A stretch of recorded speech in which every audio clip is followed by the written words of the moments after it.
आदरपूर्वक नेहरू जी को इन दिनों ज्यादा याद करता हूं, क्योंकि हमारे साथियों की अपेक्षा रहती है कि जरा उनको तो बोलो, कुछ तो बोल रहा थे। अब देखिए, एक बार नेहरू जी ने एक चिट्ठी लिखी थी और ये चिट्ठी मुख्यमंत्रियों को लिखी थी। मैं उसका अनुवाद पढ़ रहा हूं। उन्होंने लिखा था, ये देश के प्रधानमंत्री पंडित नेहरू जी द्वारा उस समय के देश के मुख्यमंत्रियों को लिखी गई चिट्ठी है, ऑन रिकॉर्ड है। मैं अनुवाद पढ़ता हूं। मैं किसी भी आरक्षण को पसंद नहीं करता और खासकर नौकरी में आरक्षण तो कतई नहीं। मैं ऐसे किसी भी कदम के खिलाफ हूं जो अकुशलता को बढ़ावा दे, जो दोयम दर्जे की तरफ ले जाए। ये पंडित नेहरू ने मुख्यमंत्रियों को लिखी हुई चिट्ठी है। और तब जाकर के मैं कहता हूं, ये जन्मजात इसके विरोधी है। नेहरू जी कहते थे, अगर एससी, एसटी, ओबीसी को नौकरियों में आरक्षण मिला तो सरकारी काम का स्तर गिर जाएगा।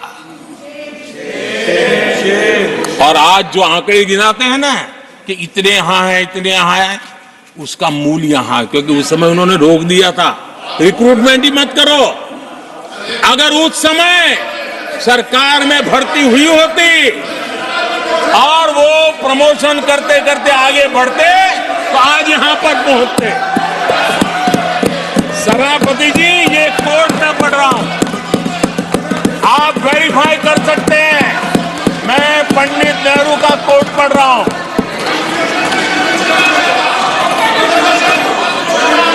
प्लीज। और आदरणीय सभापति जी, leader of opposition was heard in rapt attention. Are you setting this example? Leader of opposition, आदरणीय सभापति जी, सिट डाउन, सिट डाउन। आप तो जानते हैं नेहरू जी ने जो कहा वो कांग्रेस के लिए हमेशा से पत्थर की लकीर होता है। नेहरू जी ने कहा, मतलब पत्थर की लकीर उनके लिए। दिखावे के लिए आप कुछ भी कहें, लेकिन आपकी सोच ऐसे कई उदाहरणों से सिद्ध होती है। मैं अनगिनत उदाहरण देख सकता हूं, लेकिन मैं एक उदाहरण जरूर देना चाहता हूं, और वह उदाहरण मैं जम्मू कश्मीर का देना चाहता हूं।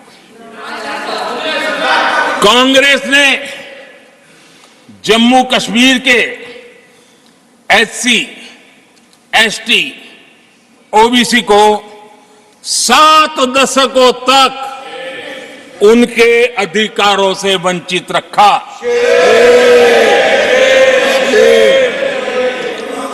आर्टिकल 370 मैं हम कितनी जीतेंगे उसकी बात अभी नहीं कर रहा हूं।